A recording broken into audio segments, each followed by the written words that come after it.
Narito ang full interview or mga sinabi ni Lotlot de Leon sa di umano ay hindi nila pagpapansinan or di umano ay mayroong issue between her at sa kanyang kapatid na si Ian de Leon.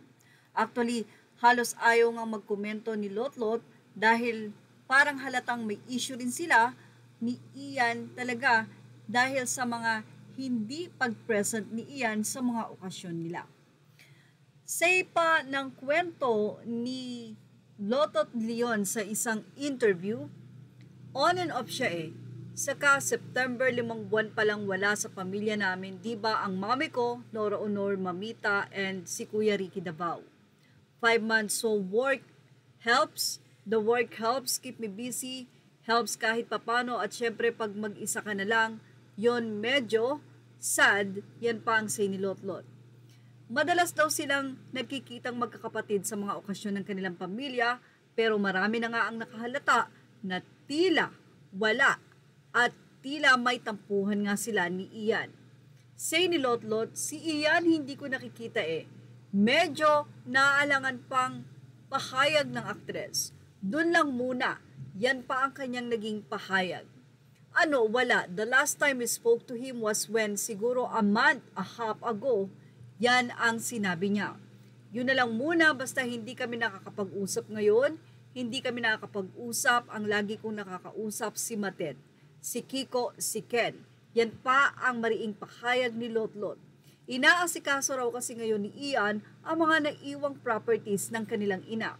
Kamakailan lamang daw ay nasa Iriga ang aktor at meron siyang dinaluhang event doon, pero ang dinig daw ng nasabing artikulo ay naayos na raw nila yon. Noong bago nga raw pumanaw si Guy, ay naibalik pa sa kanya ang una nilang bahay sa naturang bayan. Kaya inaayos na raw ito ngayon ni Ian. Hindi raw nila ito pinapakailaman. Siya lahat, whatever mom left. Si Ian lahat ang nag-aasikaso. Hindi ako, hindi si Madet, hindi si Kiko, hindi si Ken, siya lang.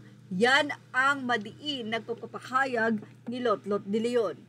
Ilang mga netizen ang nagkomento dito at tila sinasabi na kung ano man ang issue pagdating sa ari-arian ay hindi na dapat sila questionin dahil hinayaan na nga nila ito kay Ian. Marami naman ang nagsasabi na sana nga daw ay hindi magkatampuhan na magkakapatid dahil sa issue ng pamana.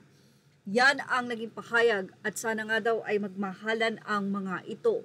Nalulungkot din ang marami kapag hindi nila nakikita si Ian matapos nga ang pagpanaw ng kanilang ina dahil ito nga ang kanilang covenant. Ngayon nga bang wala na ang ina ay wala na rin ang bagay na nagpapatibay sa kanilang samahan. Hindi daw sana mawala ang nasabi nga pong pagmamahalan at magandang samahan ng magkakapatid dahil lang sa ari-ariang iniwan ni Ate Guy. Well, ano masasabi nyo rito? Sa palagay nyo ba ay may issue pagdating sa kayamanan o ari-arian ni Ate Guy na ayon nga kay Lotlot at pinagdiinan na hindi silang magkakapatid ang nag-aasikaso nito maliban kay Ian? Yan ang ating showbiz snap update. Thank you for watching. Images are all credit to the rightful owners. Please like, share, and subscribe.